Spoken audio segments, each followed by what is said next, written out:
Hello and welcome to News Tonight. I am Rhoda Ngonzi, on sign language Elizabeth Nakakoni. President Yoweri Museveni has presided over the retirement ceremony of 14 UPDF generals at State House in Entebbe. The generals included General Ivan Koreta, Lieutenant General Pecos Kutesa and Brigadier General Moses Chigongo.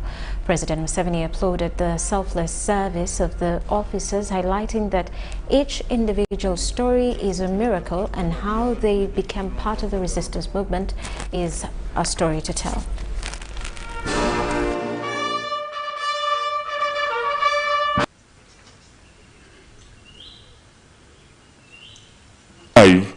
To Mrs. Priska Nanjovu and Mr. Israel Sewangamba Sentongo of Chirangira.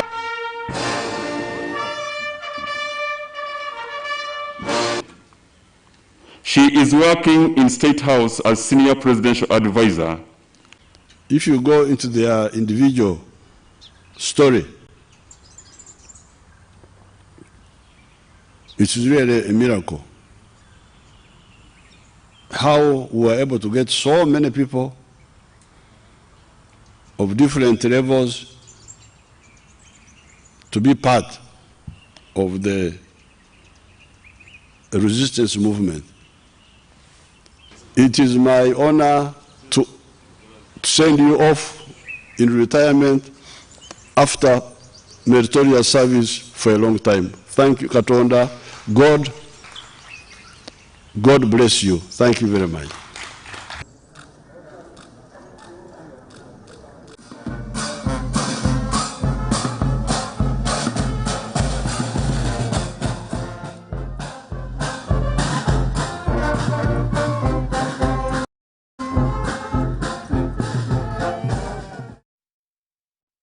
Meanwhile, the Commander Land Forces Major General Samo Kiding has urged UPDFs to safeguard peace. He was speaking at a ceremony where 181 UPDF soldiers were retired from the service at Bombo Land Force headquarters. So I am happy to go back home when I am arrived. Colonel Charles Barija has spent 42 years in the active service of the UPDF. Colonel Barija, who joined the forces in 1979 from Kakobambarara and trained at Kabamba. His first mission was to escort President Yoweri Museveni, who was then Vice Chairman Military Commission. Era we nasokera mu lutalo lwasooka nga ntandika nalusitwalinga His Excellency Yoweri Kaguta Museveni ku Kireka roadblock ng'alina Mama Janet ne Muhoozi ng'ali mwana muto wa myaka nga 6. So nsanyuse kulaba nti kati ne Muhoozi General Mbaje atengenze nga nkyali mulamu. After the 1981 elections, Colonel Barija went with General Yoweri Museveni to start the liberation war that ended in 1986. So I thank the government of Uganda and UPDF. What could be your advice to those who are still in active service in order to keep loyal to UPDF as you have done? They should keep discipline, maintain discipline, then to love each other, plus 1 inch.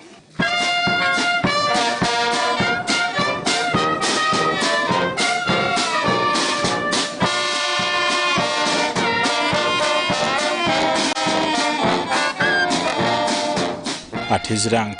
Kanobarija, whose force number is ROV00337, was the most senior among the 181 UPDF retirees at Bombo UPDF Land Forces headquarters.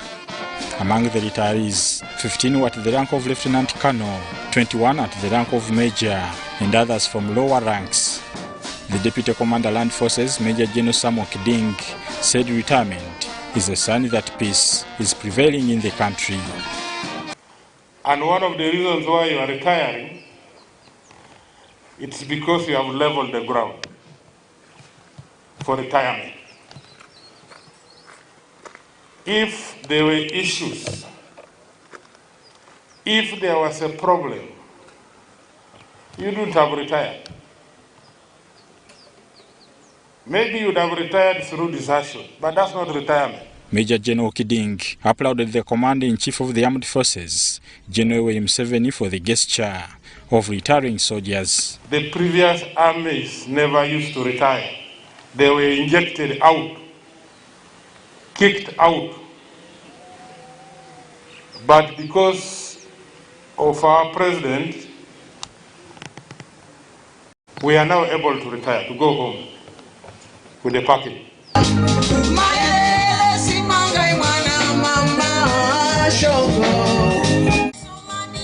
Here at Bombo Land Forces headquarters, the 118 officers are part of the 618 UPDF officers that have been retired countrywide, leaving behind a strong force. These have been called upon to be good ambassadors out there, not to spoil the peace they have for long worked for. Bernard Higa, UBC News, here at Bombo. Now, government wants total compliance to the set standard operating procedures to avoid the third wave of the COVID-19 pandemic. Minister for ICT and National Guidance, Dr. Chris Baryomunsi, noted that ever since the partial lifting of the lockdown, some Ugandans are floating the SOPs. He was addressing journalists at the media center. Government has updated the country on different aspects. Among the notable are flouted COVID-19's guidelines, including the curfew time. And we would want to call upon the security agencies that are manning the checkpoints to get a little bit strict and ensure that by 7 people are in their homes. Because when they say the curfew starts at 7 p.m., it means unless you are authorized to be still moving, then by 7 p.m. you should be in your home. Minister for ICT and National Guidance, Dr. Chris Baryomunsi, also clarified on the continued closure of shopping malls in Kampala Central Business District. The intention of government is not to close any business premises, not to close any arcade, not to close any shopping mall, but to make sure that we open only when we are satisfied that this shopping mall, this arcade meets the standard and minimum requirements in order for all those who operate there to be safe. Meanwhile, the continued embargo on houses of worship has attracted a reaction from religious leaders, but government explains the decision. At the moment, we are not comfortable allowing huge gatherings, crowds, because crowds are one of many routes through which coronavirus is transmitted. And therefore we call upon the church leaders and our faith-based leaders to understand that the government is not against prayer. Baryomunsi also noted that plans for the resumption of schools are underway, but this will depend on the vaccination level. So we are soon going to start vaccinating the teachers and the students, starting with those who are in the medical and health training institutions, and then we get back to all those above 18 years, and then we start opening the schools before the year ends. The ICT minister also allayed fears from members of the public regarding the intended land amendments by government. You have had landlords or their agents being killed when they are trying to evict people, but you have also had landlords or their agents coming at night and evicting people and destroying houses. So you cannot say there is no problem. When you say there is no problem with Mairo land, the problem is there. So the question which is in the air is, how can we reform the Mairo land system? Robert Onyango, UBC News. Meanwhile, Ugandans have been urged to demand government for macroeconomic interventions to reset the economy. While addressing the media at Katonga Road on the 42 days of lockdown and post-lockdown period, former President Forum for Democratic Change, FDC party, Dr. Kizza Besigye said measures to sustain a reduction in cases of COVID-19 have not been put in place. Opposition politicians headed by the former president for FDC party, retired Colonel Dr. Kizza Besigye, have come out with an assessment on the 42 days of the partial lockdown. The opposition has criticized the easing of the lockdown and instituting a team to inspect buildings on compliance to set guidelines. They say government had reorganized places of work during the lockdown and standard operating procedures like hygiene and social distance are observed during the post-lockdown period. Stress. Everybody is stress levels are in the roof for every citizen almost. Why? Because ordinary things that could have been mitigated, ordinary problems that could have been mitigated, were left unattended to. You know, you live in a city with so many people renting. They pay their rent from their earnings, which they get on a daily basis. You've shut down their earnings, you've not attended to their rent. Landlords are knocking on their doors. On wrapping up healthcare system, Besigye says this has not been achieved. On closed schools, the opposition referred to the formal statement that was released by UNICEF and UNESCO on 9th July on closure and reopening schools. He advises government to focus vaccination on teachers and lecturers who are more vulnerable to COVID-19 than the children. And solve the deficiencies in education by that home learning. Great deficiencies. The consequences for children will be felt in their academic achievement and in their social engagement, as well as physical and mental health. Opposition politicians also advise government to revise the budget, scale down expenditure and consider tax waivers. After collecting 30% central government, then they are comparing us also to come and collect 6% depending on, or 4% depending on the category you fall in. So all this one is killing the economy. The business community in Kampala is most affected by the COVID-19 measures and yet face a lot of challenges of taxes and interest rates. I'm Nafka Farida in Kampala. Now, experts warn Ugandans over the acquisition of 20% of their NSSF savings after President Museveni assented to the midterm access bill. They've urged Ugandans to be cautious when making this decision of withdrawing the money or else end up losing it. The warning was echoed at Uganda Retirement Benefits Regulatory Authority headquarters in Kampala. This was during the release of the statement of performance on the retirement benefits for the year 2020. A bad faith. Since COVID-19 outbreak in March last year, business and all sectors of the economy went into lockdown, paralyzing all activities.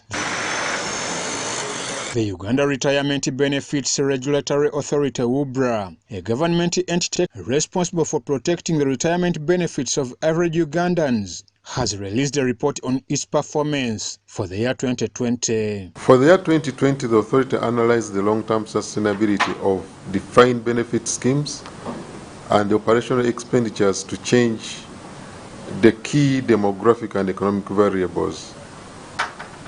We've been able to observe some efficiency in the execution of funds, in the operational costs.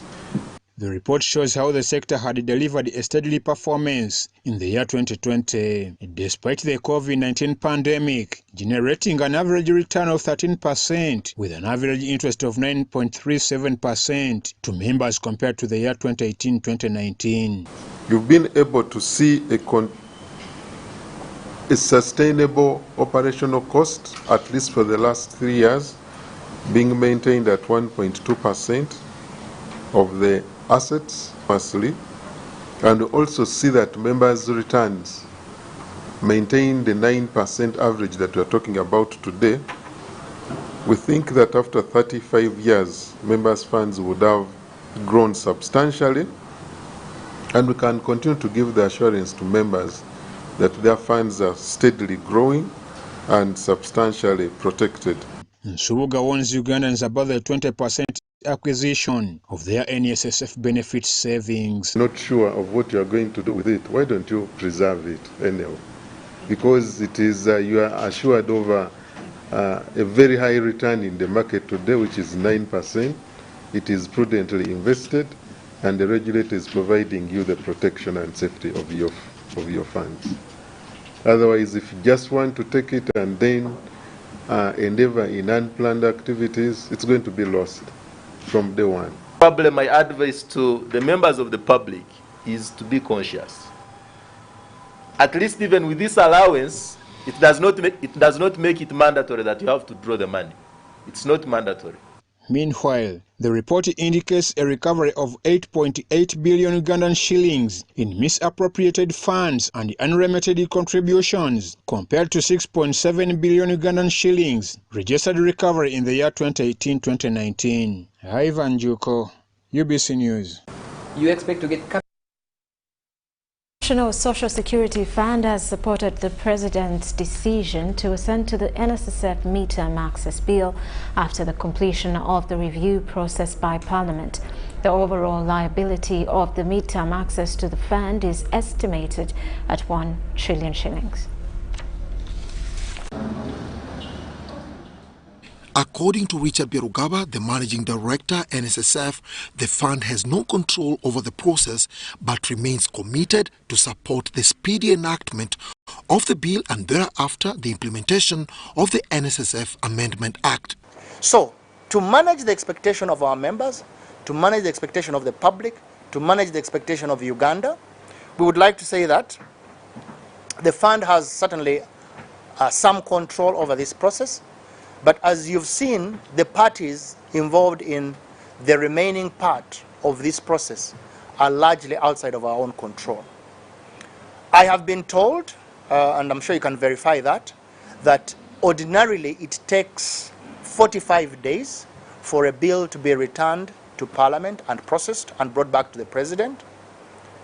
Now, if that happens, that would be fantastic. So we will have a bill signed by the President within 45 days. However, the fund is proposing a staggered payment approach for the qualifying members due to liquidity concerns. The overall liability of the midterm access to the fund is estimated at 1 trillion shillings. Obviously, that is now our problem we have to deal with as a fund. We have to do it in such a way that it does not jeopardize the projects that we currently undertake. We've got significant projects. One is the pension towers. We are due to pay a lot of the money at the middle of next year, almost 300 billion shillings. We are also starting on the Temangal project. We need to pay a lot of invoices there. We are completing the Loboa housing project. There are a few invoices to pay there as well. And then finally, the biggie is the Uganda campus, the government campus, which is estimated to be about 800 billion, but obviously we'll pay it over a period of time. So there's quite a lot of cash flows that we need to pay on the projects. The figure is about 900 billion for this. The National Social Security Fund Amendment Bill 2019 allows members who are over 45 years and above and have contributed to the fund for 10 years to access up to 20% of their accrued benefits. So it's really a good sort of milestone for us to tell the people of Uganda that by October, hopefully we'll have a system to implement it. We will have a statutory instrument to help us with the procedure, and we'll have a law that has been approved by the President to be able to implement these changes.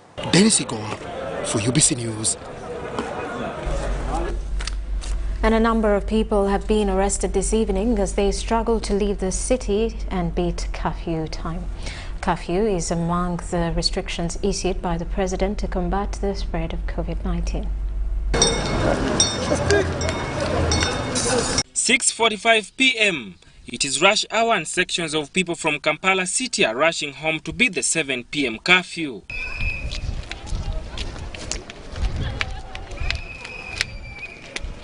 Government issued curfew restrictions as measures to stop the spread of COVID-19.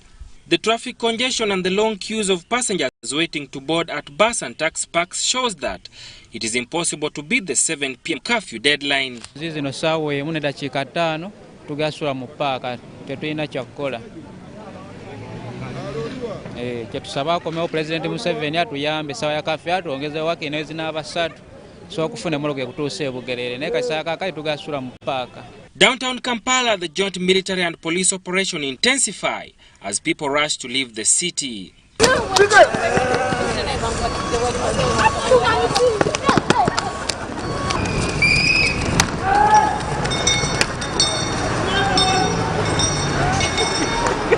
During the course of the operation, this woman got a heart attack and is stranded in the city with no means to transport and support to get home.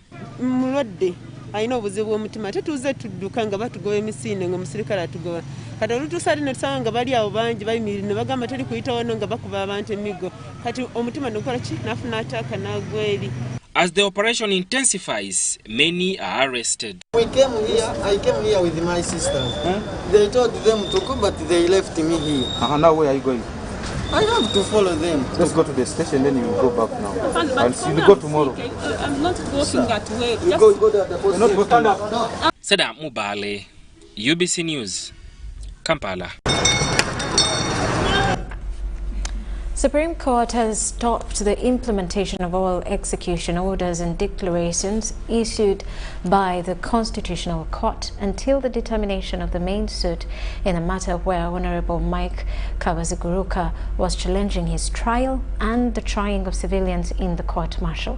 According to the panel of 5 justices of the Supreme Court, all parties in this matter have raised grounds which need court's attention, which issues can be addressed in the main appeal.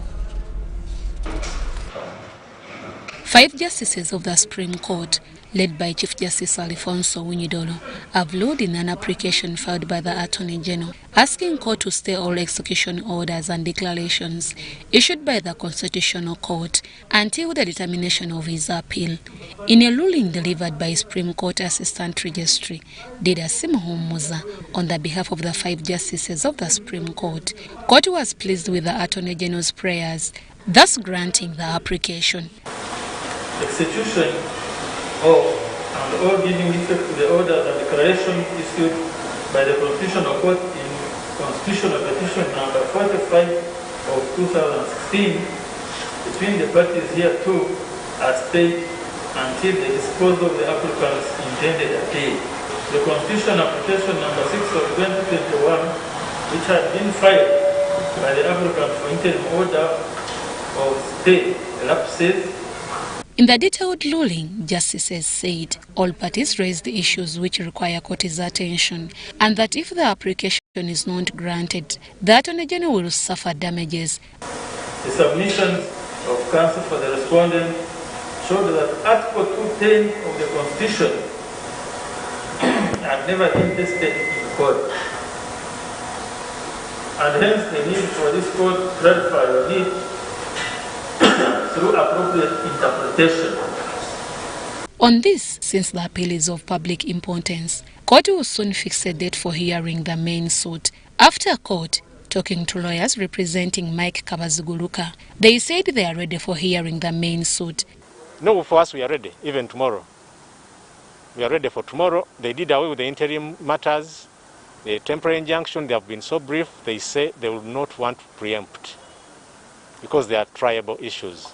Counsel Samuel Mwizu also explains the status quo of the case against his client Mike Kabazuguluka and those with pending cases in court martial. Files are not going to be moved from the court martial to be spread to the appropriate courts as determined by the Constitutional Court until the Supreme Court determines that as having been the right decision of the Constitutional Court. This case is presided over by the Chief Justice Alfonso Winyidolo, Justice Stella Rach Amok, Apio Awel, Justice Faith Monda, and Justice Mike Chibita. Among the orders halted by the Supreme Court justices include stopping court-martial from trying civilians, since they are not subject to military law. DPP's office recall all civilian files in court-martial for fresh trial in the suitable civilian courts, among other orders. The Attorney General in filing this application informed court that there are higher chances for the main suit before this court to succeed, of which if the application is not granted, the suit will be rendered useless. Deborah Namamonde, Nantongo Rebecca, UBC News.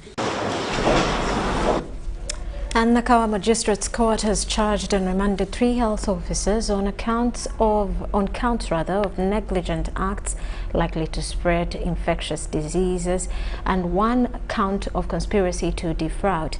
Before Magistrate Dr. Singiza Douglas, the 3 pleaded not guilty to the offense and court remanded them to Chigo and Chitalia government prisons. They are alleged to have vaccinated employees from several factories and organizations with fake COVID-19 vaccines. 3 suspects: Baguma Francis, 25 years, business and a student at Makerere University; Kana Majiabu, 25 years, and nurse at Chiswa Health Center 4; and Katshabe Gloria, 24 years, a nurse midwife and the owner of Gimat's Medical Center. At Nakawa Magistrates Court, they were slapped with 2 counts of negligent acts likely to spread the infectious disease and 1 count of conspiracy to defraud. However, they all pleaded not guilty.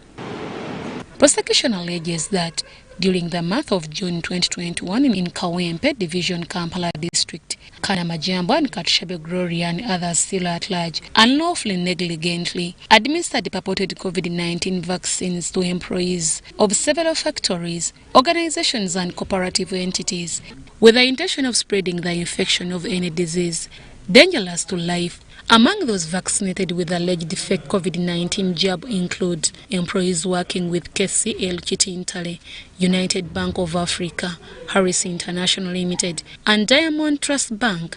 Court released Katshabe Gloria on a cash bail of 1 million Ugandan shillings. Court will resume on 10th August 2021 for mention of the case. Meanwhile, City Hall Magistrates Courts in Kampala has charged and remanded 14 men on allegations of lobbying a 1G1 Lally, an accountant working with the Rijulu Agro-Technical Company in Kororo. The accused persons include Jonas Semahanda, Stephen Bakonda, Jimmy Serwadda, Sanda Yasin, Arozia Sechiranda, Gaddafi Kasivante, Mawejje Latif, and Babu Salim. Before Magistrate Valerian Tumuhimbise, court charged them with aggravated robbery. However, the 14 were not allowed to take plea due to lack of jurisdiction by this court to handle capital offences. Prosecution alleges that on 24th July 2021, along Mawanda Road in Kampala District, the 14 suspects lobbed G1 cash of 5 million, 2 mobile phones, and a pair of iPod earphones. Court adjourned this matter to 19th August 2021. Police records indicates that Lalet Yuan was attacked by 14 suspects who were traveling on 7 motorbikes in an incident that was captured on the CCTV cameras. Deborah Namamonde, Nantongo Rebecca, UBC News. And our government has instituted a 6-member committee to punish all those involved in the degradation of the environment. This has been disclosed by the State Minister for Local Government while meeting local government officials with the aim of enhancing quality in their line of duty.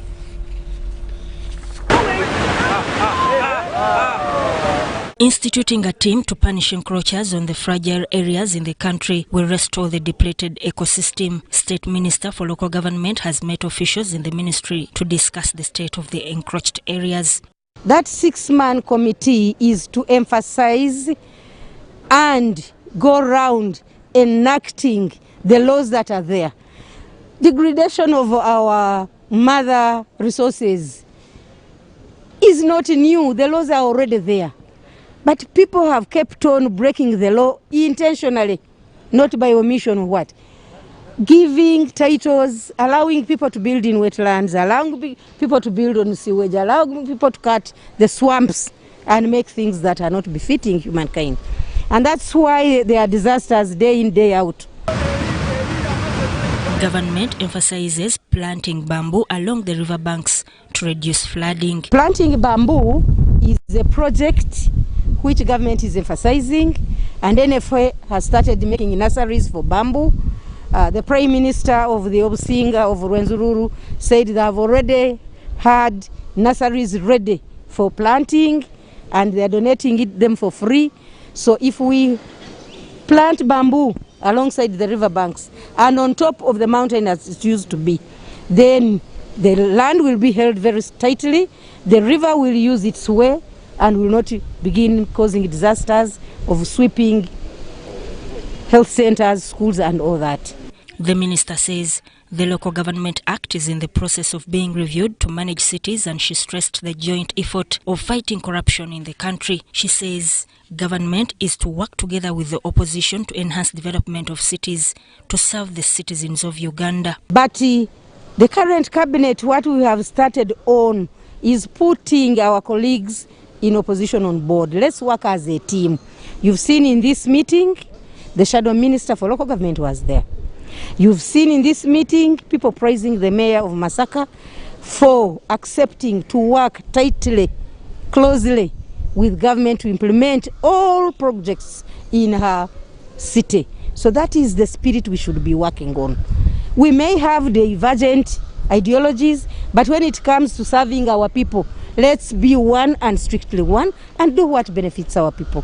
In the meantime, the public needs patience for the operationalizing the sub-counties and town councils that were approved because the ministry is pushing for a supplementary budget. Sudat Kai, UBC News. And Uganda will commemorate International Youth Day that is due 12th August.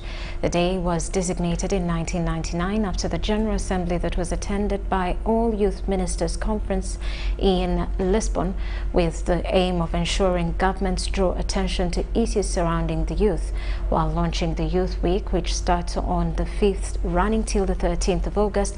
Minister of State in charge of Youth and Children Affairs, Sarah Mateke, said the day will be on the theme Youth Innovations for Transformation of Food Systems and Sustainable Human Health.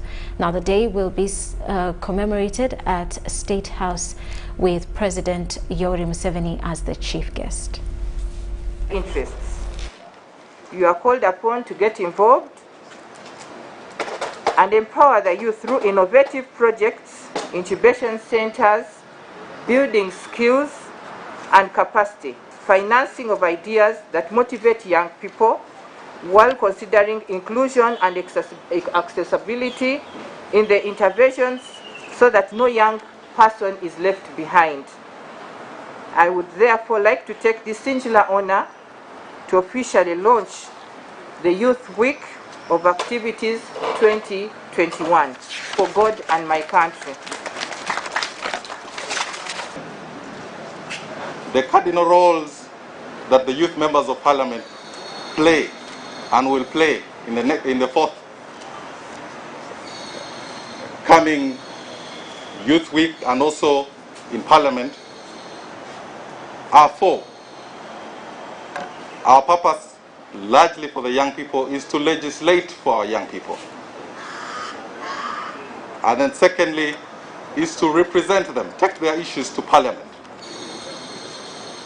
Thirdly, is to do oversight. We are aware that there are many government programs, and these government programs need to be checked time and again. And then fourthly, is to do budgetary appropriation and approval on behalf of the young people. We want to reassure the young people that we are committed to these tasks that are enshrined in our Constitution. And this time round, all the youth structures are willing to cooperate because the unity of purpose is fundamental. And that's why you see all the structures of the youth, including our dear minister, are here. The National Youth Council is represented here. The youth members of parliament are well represented. All other structures are here. And so this time around, we want the unity of purpose, especially to push the youth agenda in any platform that we get. Regarding the theme of the Youth Day, we understand that this Youth Day will be celebrated virtually. And I want the youth leaders across the country to understand that our country now is in a state where we only can have limited physical contact because of the pandemic, and that should be understood. The Uganda People's Defense Forces will use the media to announce criminals in Karamoja sub-region as a way of luring them to hand over guns peacefully. While launching a sensitization meeting on disarmament, that division commander, Brigadier General Joseph Balikudembe, said some notorious people holding guns have surrendered them. Leaders from districts of Kotido, Karinga and Kabong have met at Kabong Secondary School in Kabong District for the launch of the Stakeholders in Mobilization Disarmament 2021. The 3rd Division Commander, Brigadier General Joseph Balikudembe, told UBC TV that the meeting targeted local leaders, RDCs, religious leaders, ex-warriors, women peace committees, officials from UPDF and Uganda Police. Since Operation Usalama Kwa Wetu started, UPDF has recovered 38 guns and over 100 suspects are in court. The UPDF has set up collection centers for guns at sub-county level. Today, we have launched a disarmament mobilization campaign where leaders are supposed to be involved and to make sure that they mobilize their communities to surrender the guns voluntarily, as much as the operation is still going on to forcefully recover the guns from these people. And we hope this disarmament mobilization we have launched today here in Kabong, it is going to help us as security forces to involve the leadership and make sure that at least they are participating and they know what exactly. The UPDF 3rd Division will also use different media outlets to announce criminals. This is after one of the notorious criminals from Kotido handed in a gun after hearing his name from the community radio. Local leaders and religious leaders from northern Karamoja pledged total support but asked government to trace the weakness in past disarmament to conduct a successful one this time. We are more than committed to mobilizing our people to surrender the illegal guns to the security forces. All the leaders of Karamoja are solidly behind the disarmament exercise. And that's why, specifically I want to speak about Kotido. That's why, as a district chairperson, I've been at the far front, together with my mayor, together with my members of parliament, mobilizing our people to surrender the illegal guns to government.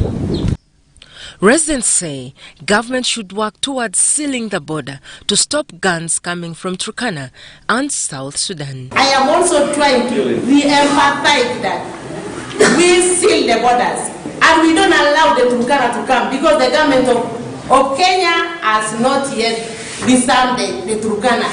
Even now we disarm ourselves and the Turkana are still there coming. Our GA and the Dodos will still be convinced to get from their friends their guns. They engaged also to handle the Turkana because the Turkanas are often in the bushes is the resource of Uganda, pasture, water, Kobebe is the one engine Kobebe more than the Karamojo. Is the one engine all the pastures along the borderline than the Karamojo. So it's better to relate the government of Kenya also in the. And Chikube health officials are worried over increasing numbers of teenage pregnancies. They say while receiving a donation by Seed at Wambabaya Health Center 3, the in-charge Mbabazi Christine said that teenage pregnancies have become a bigger problem in their facilities as the country battles with the COVID-19 pandemic. Over 996 communities living with HIV/AIDS in areas of Bamnanika constituency in Zirobo sub-county, Luero district, have received food relief to help them during this period of the pandemic. Minister Jesse Muyingo donated beans, sugar, maize flour, cooking oil, soap, milk and funds to support them on transport to access medication.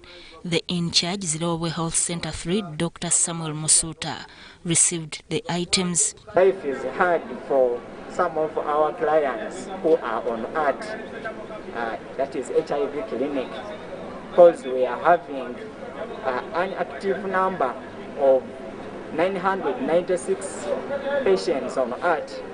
And out of this, we have different categories, of which there are children, there are adolescents, there are also adults, of which amongst all these, we have those who suppress on their treatment. Relatedly, it was a moment of joy and celebrations that will see Women's Market in Luero when Minister Muyingo fulfilled his pledge of 150 iron sheets he promised towards re-roofing the market. The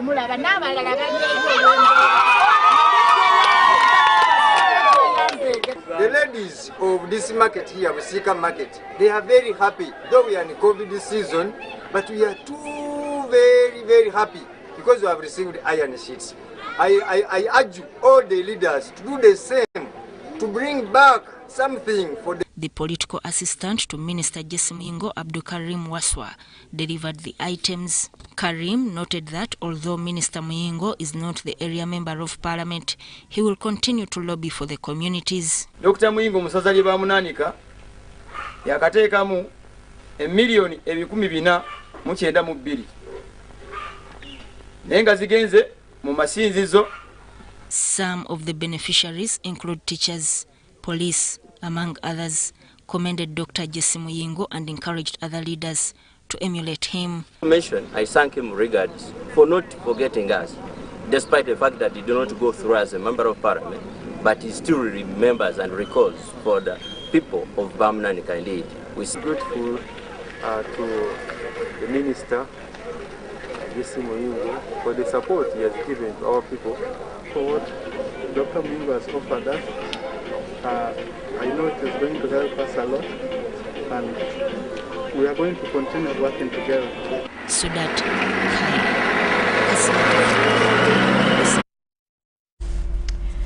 And those were what we just saw, communities living with HIV and AIDS in Bamnanika constituency, Luero district, after receiving support in terms of food to boost their immunity from the State Minister for Higher Education, Dr. John Chrysostom Muyingo. Meanwhile, Chikube health officials are worried over increasing numbers of teenage pregnancies.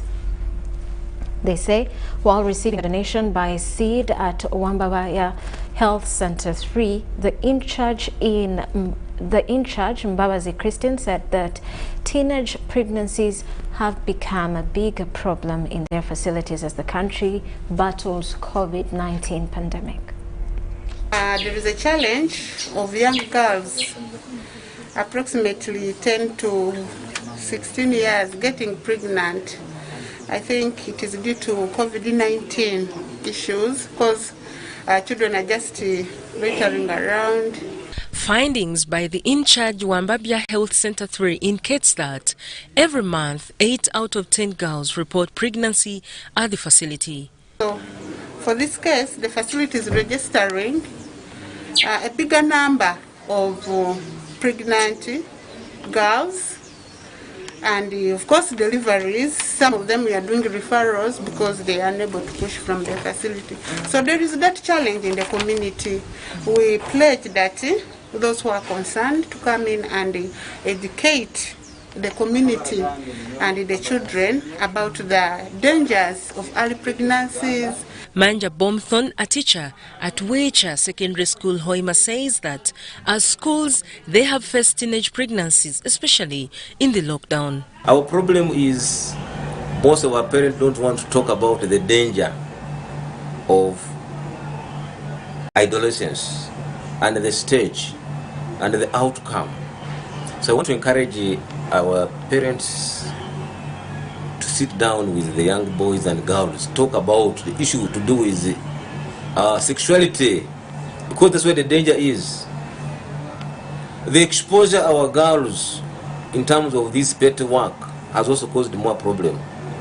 So we need to reduce the movement. We should be keen on their movement.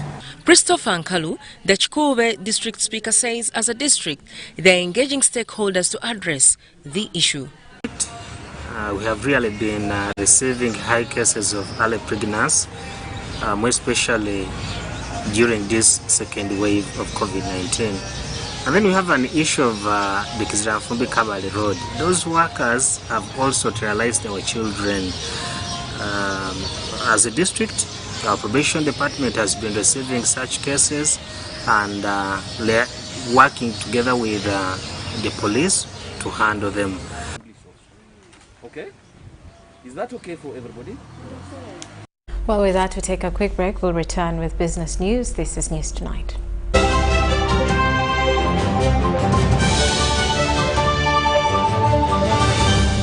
Today in history. It was on 5th August 2001 when Erifasi Otema Alimadi breathed his last, born on 11 February 1929. He was a Ugandan politician who served as the country's foreign minister 1979 to 1980 in the UNLF government. Otema served as the country's third prime minister of Uganda from 1980 to 1985 in the UBC government.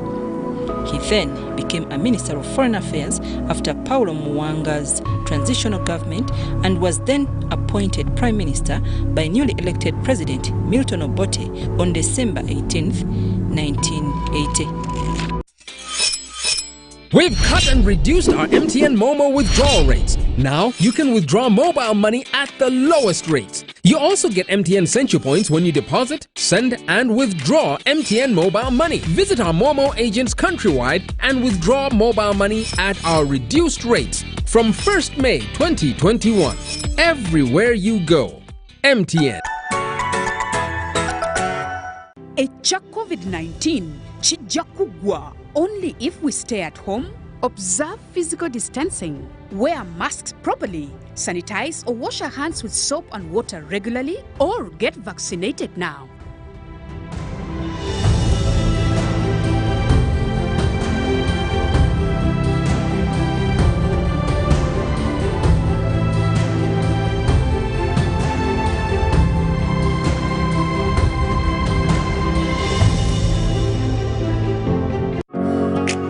It's no secret that ICT makes learning easy.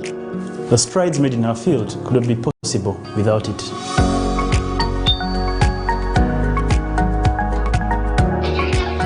And now we can watch our favorite shows. My radio is my best friend.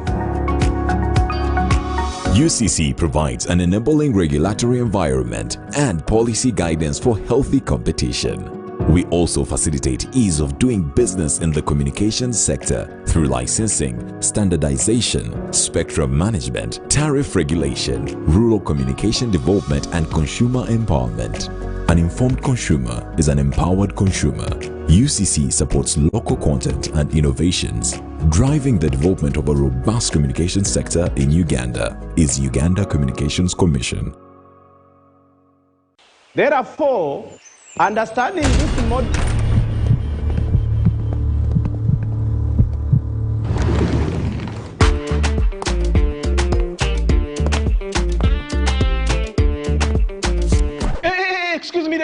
Who do you think you are?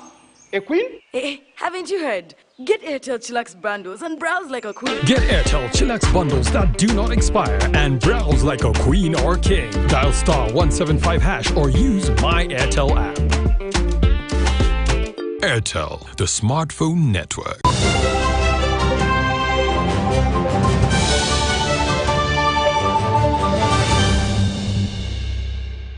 Welcome back. You are still watching News Tonight. Now in business news, small and medium enterprises are on the verge of collapse following the COVID-19 distress. A report by Federation for Small and Medium Enterprises indicates that the lockdown affected businesses, and out of 100 SMEs, 36 are out of business. At least 1,000 small-medium enterprises risk closure due to the COVID-19 distress. Small and medium enterprises were more affected by COVID-19, with a report by Federation of Small and Medium Enterprises showing that 36% of the SMEs could be out of business. A recent survey that we conducted found that 75% of all SMEs were not operational during this lockdown. You would recall that our president only allowed certain categories of businesses to continue operating, namely manufacturing, we had construction, we had some businesses in logistics, we have some mechanics and retail shops.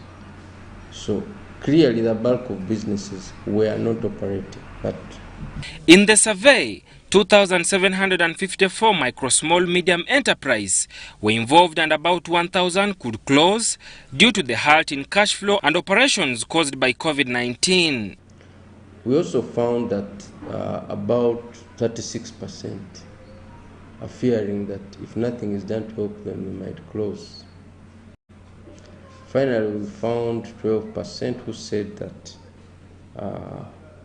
they may not be able to meet their tax obligations to URA when they fall due. Small and medium enterprises constitute more than 80% of Uganda's gross domestic product, and the collapse of the sector will cause economic hardships to the country, and the sector also employs over 2 million people. Create about 8 million non-farm jobs in this country. The MSME sector further contributes over 80% to our gross domestic product. SMEs compose over 90% of the entire private sector. So the role of the MSME sector is central to our development as a country. During his speech on the effects of COVID-19 on the economy, President Museveni pointed out that the government will offer 200 billion shillings to support SMEs recover from COVID-19 distress. Sadam Mubale, UBC News, Kampala. Government is to compensate tobacco farmers from Bunyoro sub-region in the next 2 weeks. State Minister for Trade, David Bahati, made this commitment to Parliament following a matter of national concern raised by Hoima City woman MP Nyakato Asinansi. However, Deputy Attorney General Jackson Kafuzi says farmers who sought court redress will be considered after the case disposal. Right Honorable Speaker, I'm not yet even 40 years, but when you consider the rate at which my head is turning white, it is pressure from tobacco farmers. They want their money. This concern was as a result of an issue of national importance raised by Hoima City woman Member of Parliament, Asinansi Nyakato. This stemmed from the delayed compensation of tobacco farmers of Bunyoro sub-region. Madam Speaker, I pray that the government gives an explanation to this Parliament why to date these farmers have not been paid, despite the fact that the money was allocated by the 10th Parliament. The 10th Parliament of Uganda appropriated 11 billion shillings for compensation of tobacco farmers in Bunyoro. The process was, however, delayed by an act by a group of farmers who took the matter to court. This matter has now been resolved. We agreed that we should pay those who are clear, and then those who are in court can come after the court case has been handled our understanding with the Ministry of Trade is that we should let those who are in court carry forward as we settle those that have heeded and are waiting for government to fulfill its promise. This argument is in line with the recent advice to farmers to withdraw the case from court. Yes, those who went to court, we advise them to withdraw their case from court, such that they can be paid. But as these ones who do not go to court, we want to pay them now. Some Bunyoro area MPs have expressed reservations about this proposal. Personally, I would also support it if at all this time government is ready to pay these farmers, because they may withdraw the case, again they come up with another excuse. Secondly, you cannot tell a farmer to withdraw a case when he is not sure that he's also part of those ones who are going to be paid. With arguments that some of the contracted companies closed business, it is not clear how payment will be effected without a memorandum of understanding. Henry Okurut, UBC. State Minister for Local Government Victoria Rusoke Businge has called upon Kasese district leaders to unite if they are to realize service delivery. She was addressing leaders shortly after inspecting the Kasese Central Main Market, which was commissioned by the President last year and was constructed at a tune of over 14 billion shillings. Why should there be divisions? We belong to the same country. We are human beings, born of the same blood. Let's work together. Cohesion will raise Kasese to higher horizons. State Minister for Local Government Victoria Rusoke Businge has encouraged leaders to create awareness on controlling the spread of COVID-19 in communities. Government will ensure modern markets are constructed over the country for ease of business transaction. Government of Uganda, through the Ministry of Local Government, has been constructing modern markets in the urban local governments in Uganda with support from the African Development. An appeal to conserve the environment tasked leaders to encourage residents to plant bamboo trees that would help in reducing floods. Going to plant bamboo, make sure you activate and sensitize the people. Otherwise, if you will lose everything in Kasese, where shall we run to? This is our home. We are here to stay. We are the key people who must master protection. Kasese Municipality Town Clerk Isaiah Tumwesije noted that they are shifting vendors to the new market in phases. So we started about 93 of them. Yes. And then after that phase, we shall go to the rock-ups, also in categories of general merchandise. However, a section of vendors in Kasese are not happy for the way distribution of lockups and stalls are conducted. Nilifanya agreement na government wakasema mbu government itafanya nini, itanipa fasi yangu kwenye nilitoka ndio kwenye batanyirudisi, lakini inashangaa basi nipa kafasi kapata hivi abantu abapya bavude bweru bebazeno mukatale bebali mukatale bifo byaffe ifa abantu abali munda tetufunye space. This business for quite a number of days, and I thank the government of NRM for doing this good thing here in Kasese. Moses Mutabali, Helen Barbara for UBC TV News.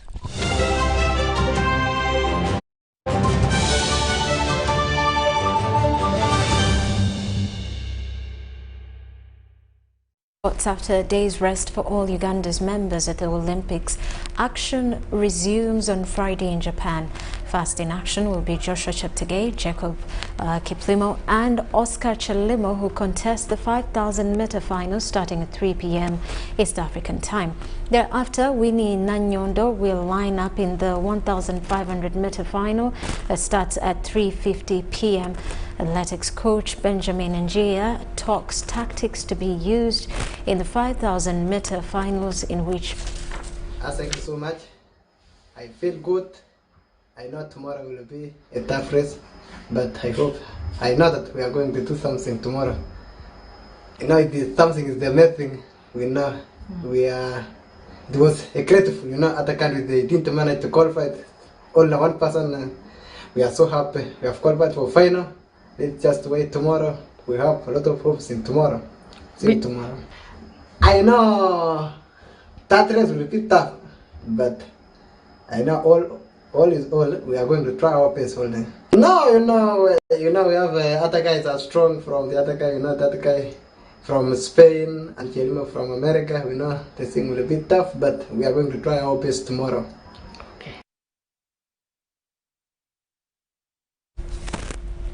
Meanwhile, Uganda's globally acclaimed power lifter Roy Mubiru has come to the rescue of his colleagues with food relief. Mubiru, who is based in America, has, through partners, delivered food items including posho and beans to those hit hard by the pandemic.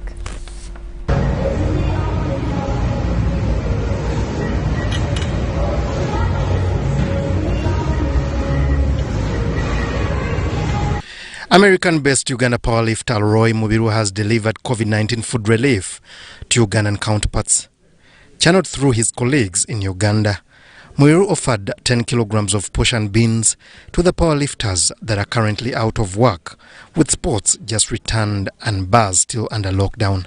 Please, all my fellow Ugandan, all athletes, all lifters and other athletes, please let's go and get the vaccination, because what is going to happen now is not easy if we don't offer vaccination. With strict adherence to COVID-19 standard operating procedures, the food items were received by Stephen Gidudu and Kenneth Sechiranda.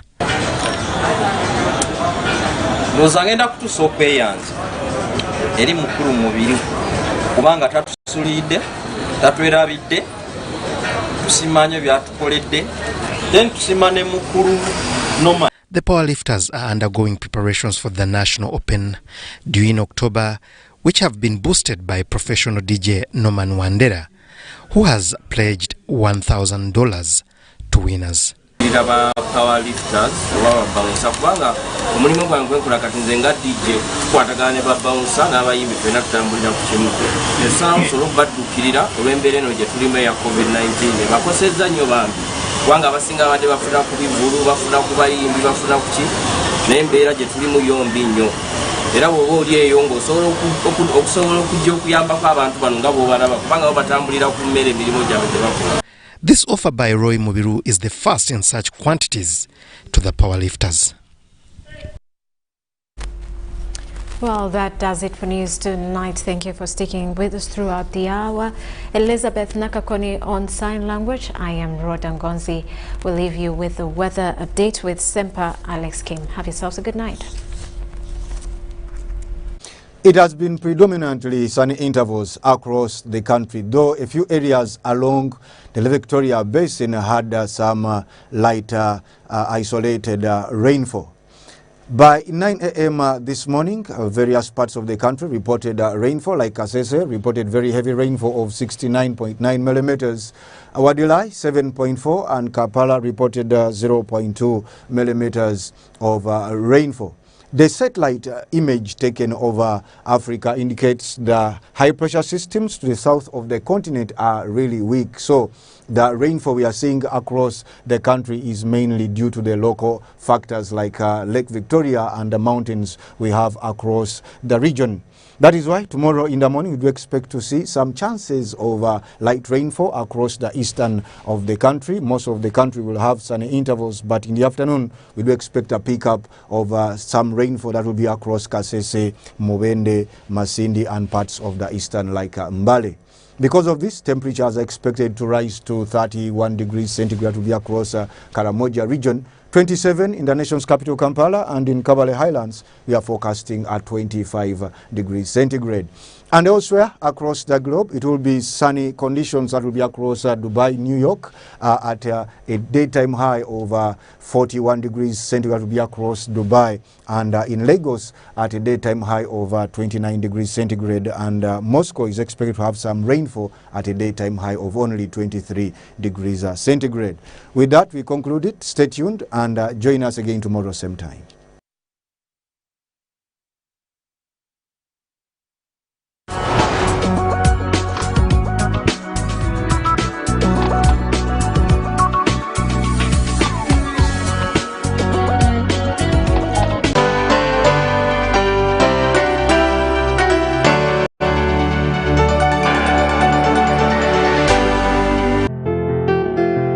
Uganda Broadcasting Corporation with deep sorrow announces the death of its member of staff Mr. Mawa Robert, who was attached to West Nile Radio, which occurred on Wednesday 4th August 2021.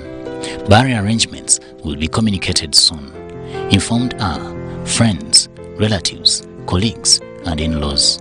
May his soul rest in eternal peace.